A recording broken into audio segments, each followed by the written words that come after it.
Assalamualaikum warahmatullahi wabarakatuh. Kali ini saya akan menjelaskan tentang sejarah komputer dari generasi pertama hingga sekarang. Perkenalkan, nama saya Muhammad Zidan Satam Ali, NIM terakhir 315 dari kelas 2023 TII untuk mata kuliah Sistem Operasi. Sejarah perkembangan komputer dari awal hingga sekarang setidaknya telah melalui 5 generasi yang membuat teknologi komputer semakin maju. Pesatnya teknologi informasi dan komunikasi atau TIK saat ini tidak lepas dari penemuan komputer yang membuat perubahan besar dalam peradaban manusia. Banyak hal yang dulunya jika dikerjakan secara manual agak merepotkan, kini dengan mudah dilakukan melalui perangkat komputer. Bahkan beragam pula pekerjaan yang bisa dikerjakan secara otomatis menggunakan alat tersebut. Menilik sejarah ke belakang, asal mula komputer tidak jauh dari alat hitung. Pasalnya, komputer berasal dari bahasa Latin, yaitu computare, dan bahasa Inggris, yaitu to compute, yang sama-sama bermakna menghitung. Oleh sebab itu, penemuan alat hitung dijadikan sebagai salah satu tonggak sejarah komputer. Pengertian komputer sendiri adalah alat yang dipakai untuk mengolah data menurut perintah yang telah diprogram. Kata komputer semula dipergunakan untuk menggambarkan orang yang pekerjaannya melakukan perhitungan aritmetika dengan atau tanpa alat bantu. Tetapi, arti kata ini kemudian dipindahkan kepada mesin itu sendiri. Pada awalnya, pengolahan informasi hampir eksklusif berhubungan dengan masalah aritmatika. Tetapi komputer modern dipakai untuk banyak tugas yang tidak berhubungan dengan matematika. Secara luas, komputer dapat didefinisikan sebagai suatu peralatan elektronik yang terdiri atas beberapa komponen yang dapat bekerja sama antara komponen satu dengan yang lain untuk menghasilkan suatu informasi berdasarkan program dan data yang ada. Konsep komponen-komponen komputer ini berasal dari arsitektur von Neumann ketika John von Neumann memaparkan arsitekturnya pada tahun 1945.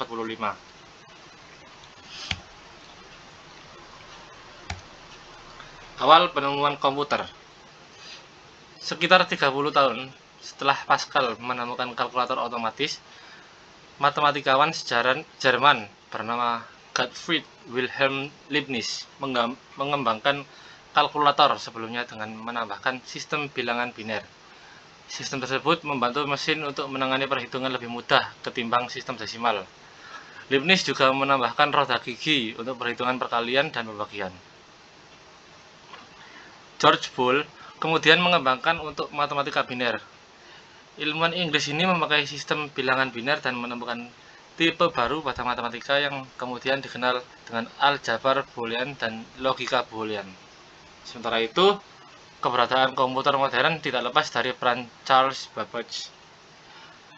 Dalam bahan ajar modul tema 16, Dunia di Ujung Jari dari Kemdikbud 2020 dijelaskan bahwa matematikawan Inggris ini adalah penemu komputer pertama dengan karyanya Difference Engine No. 1. Ini adalah mesin penghitung dengan ukuran besar yang didesain pada tahun 1820-an. Alat ini adalah komputer mekanik yang mampu menjadi mesin penganalisa. Mesin ini adalah mesin pertama yang bisa diprogram oleh manusia. Sebagai apresiasi atas karyanya, Babbage dinobatkan sebagai bapak komputer. Sejarah perkembangan komputer hingga saat ini telah mengalami perluasan bentuk hingga menjadi portable seperti laptop dan memiliki kemampuan untuk digunakan berbagai tujuan. Sejarah perkembangan komputer secara umum. Generasi pertama komputer sendiri dimulai ketika komputer digunakan dalam akademi dan militer. Seperti komputer Atanasoff Berry dibuat pada tahun 1937 untuk menyelesaikan sistem persamaan linear dan komputer Colossus untuk memecahkan kode rahasia Jerman Nazi. Kemudian ENIAC yang dibangun pada tahun 1946 menjadi komputer pertama untuk tujuan umum. Ketika komputernya dinyalakan untuk pertama kali, Philadelphia mengalami mati listrik. Komputer ini menggunakan tabung vakum untuk menyimpan data dan ukurannya memakan satu ruangan. Generasi kedua dimulai ketika transistor menggantikan tabung vakum. UNIVAC diperkenalkan ke publik pada tahun 1951 untuk penggunaan komersial. Kemudian pada tahun 1953 IBM memulai bisnis komputernya dengan merilis IBM 650 dan IBM 700. Berbagai bahasa pemrograman mulai dikembangkan dan komputer mulai memiliki memori dan sistem operasi.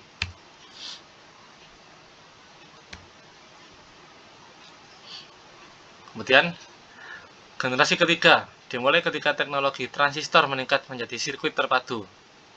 Komputer mini adalah inovasi yang signifikan dalam generasi ini dan mempengaruhi generasi komputer selanjutnya.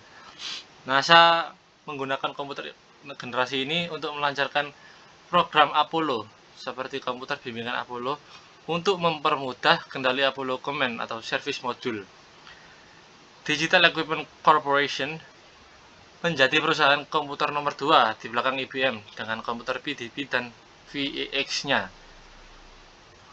Komputer ini membawa ke pengembangan sistem operasi yang berpengaruh, Unix. Lanjut, generasi keempat dimulai pada dasawarsa 1970-an.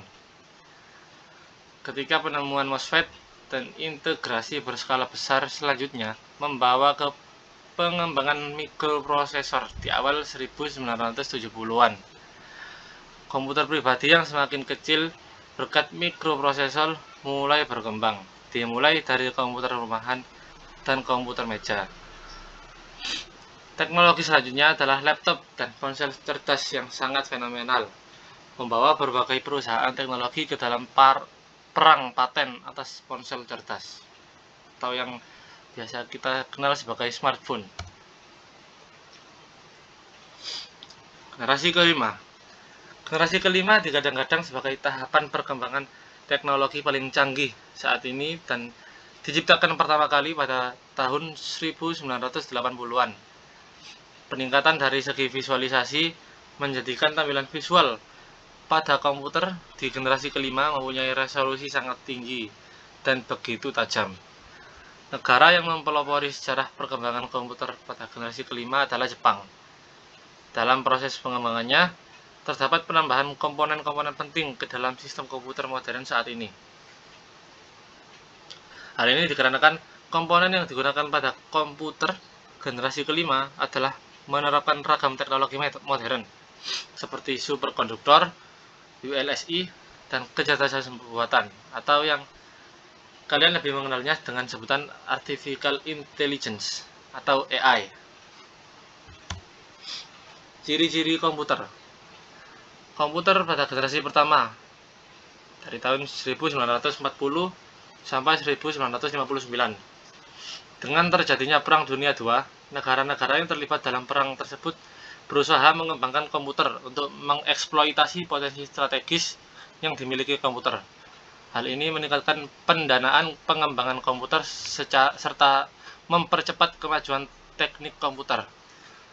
Pada tahun 1941, Konrad Zuse, seorang insinyur Jerman, membangun sebuah komputer Z3 untuk mendesain pesawat terbang dan peluru kendali. Blok sekutu juga membuat kemajuan lain dalam pengembangan kekuatan komputer.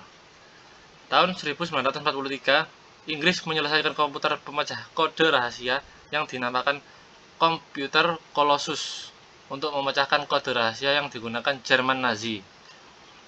Dampak pembuatan Colossus ini tidak terlalu mempengaruhi perkembangan industri komputer dikarenakan dua alasan. Yang pertama, Colossus bukan merupakan komputer serbaguna, tetapi hanya didesain untuk memecahkan kode rahasia. Yang kedua, keberadaan mesin ini dijaga kerahasiaannya hingga 1 dekade setelah perang berakhir.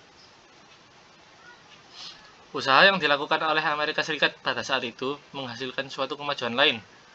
Howard Aiken, seorang insinyur Harvard yang bekerja dengan IBM, berhasil memproduksi kalkulator elektronik untuk Angkatan Laut Amerika Serikat.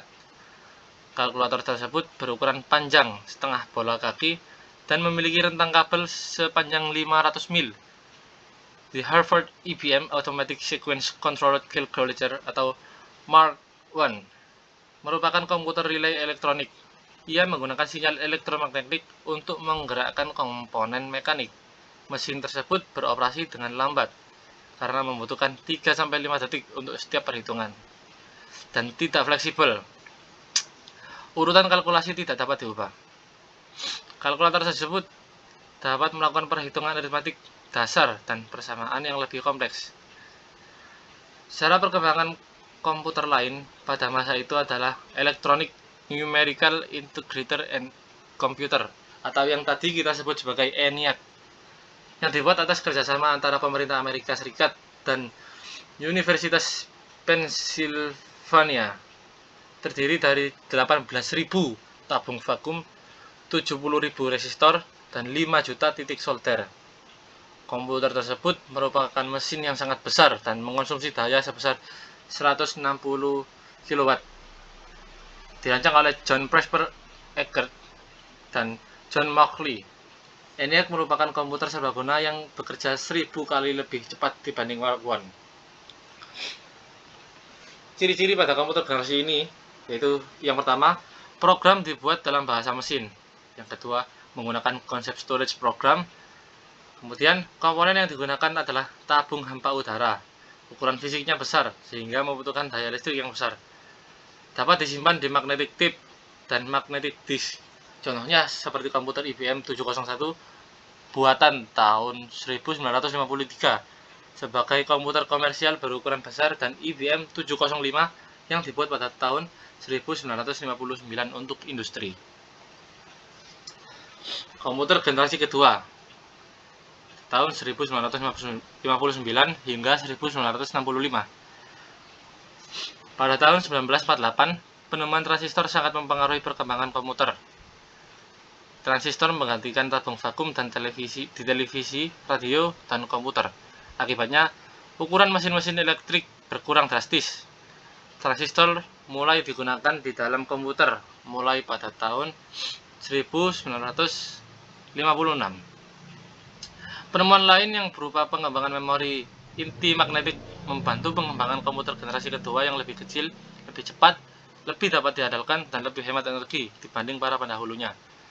Mesin pertama yang memanfaatkan teknologi baru ini adalah superkomputer. IBM membuat superkomputer bernama Stretch, dan Sperry Rand membuat komputer bernama LARC. Komputer-komputer ini yang dikembangkan untuk laboratorium energi atom dapat menangani sejumlah besar data, sebuah kemampuan yang sangat dibutuhkan oleh peneliti atom. Mesin tersebut sangat mahal dan cenderung terlalu kompleks untuk kebutuhan komputasi bisnis, sehingga membatasi kepopulerannya. Hanya ada 2 LARC yang pernah dipasang dan digunakan. Satu terdapat di Lawrence Radiation Labs di Livermore, California, dan yang lainnya ada di US Navy Research and Development Center di Washington, D.C. Komputer generasi kedua menggantikan bahasa mesin dengan bahasa rakitan. Bahasa rakitan adalah bahasa yang menggunakan singkatan-singkatan untuk menggantikan kode biner. Ciri-cirinya, yang pertama, kapasitas memori utama cukup besar. Kemudian komponen yang digunakan adalah transistor yang jauh lebih kecil dibanding tabung hampa udara. Menggunakan magnetic tape dan magnetic disk yang berbentuk removable disk. Lalu mempunyai kemampuan proses real time dan time sharing. Proses operasinya lebih cepat, orientasinya pada aplikasi bisnis dan teknik.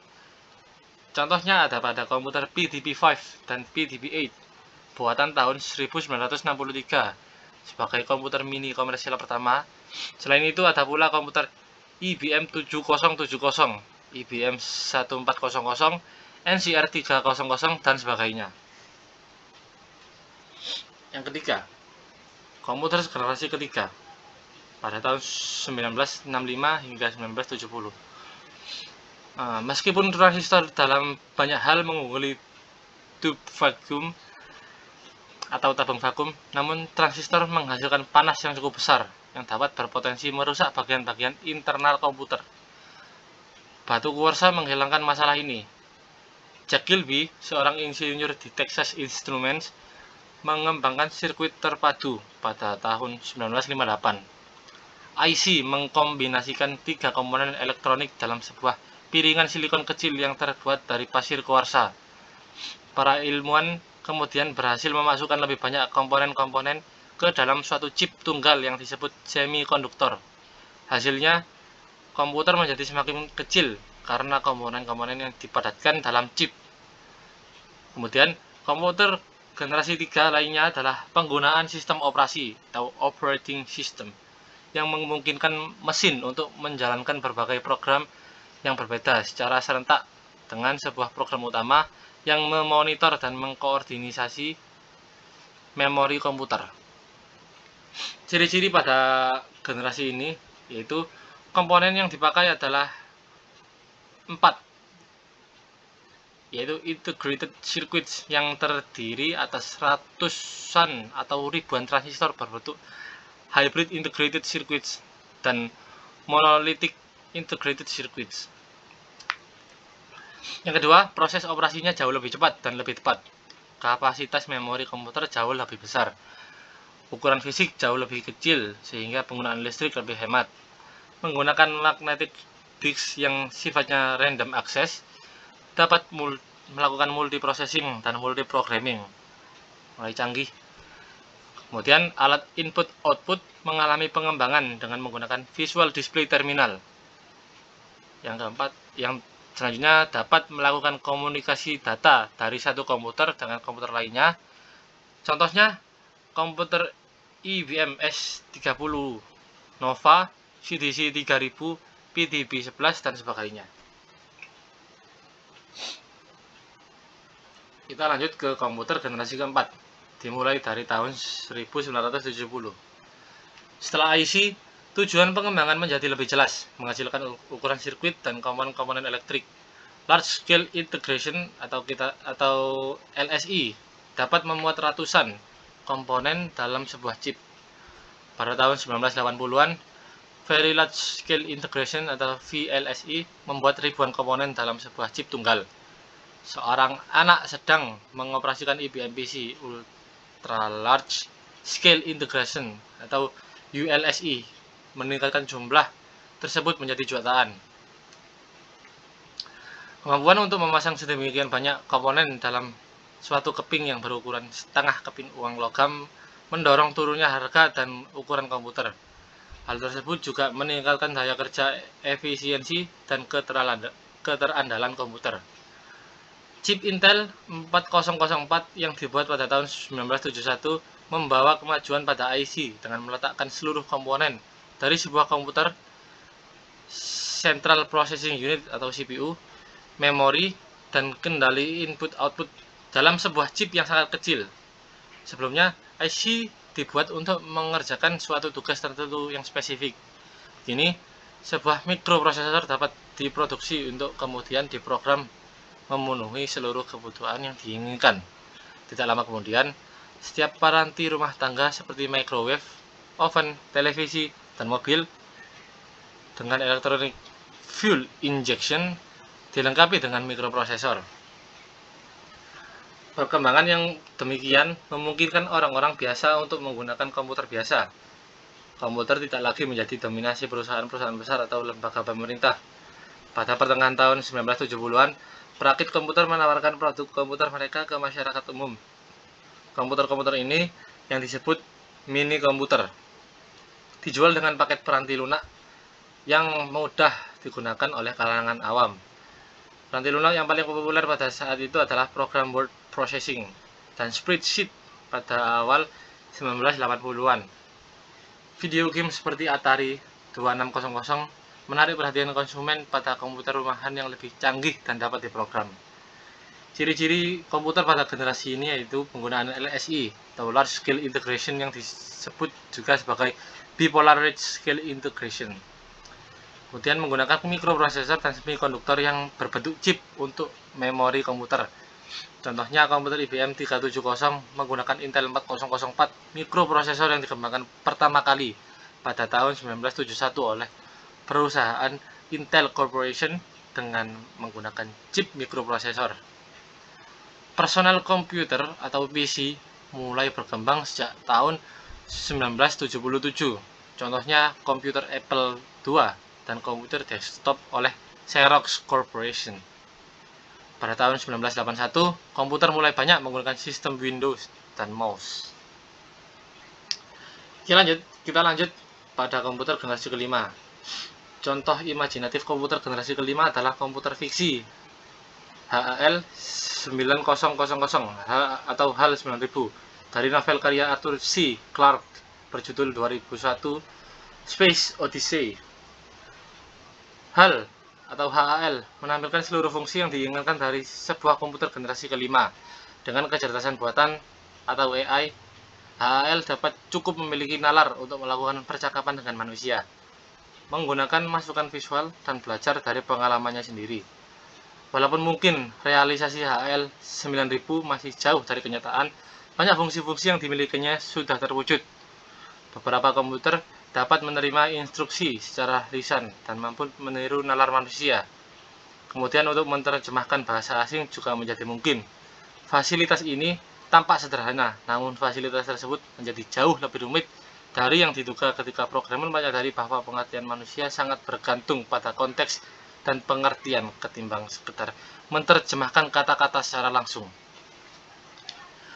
Banyak kemajuan di bidang desain komputer dan teknologi yang semakin memungkinkan pembuatan komputer generasi kelima. Dua kemajuan rekayasa yang terutama adalah kemampuan pemrosesan paralel yang akan menggantikan model non-human. Model non-human akan digantikan dengan sistem yang mampu mengkoordinasikan banyak CPU untuk bekerja secara serempak. Kemajuan lain adalah teknologi superkonduktor yang memungkinkan aliran elektrik tanpa hambatan apapun yang nantinya dapat mempercepat kecepatan informasi. Ciri-ciri pada komputer generasi kelima adalah komponen yang dipakai adalah VLSI atau Very Large Scale Integration.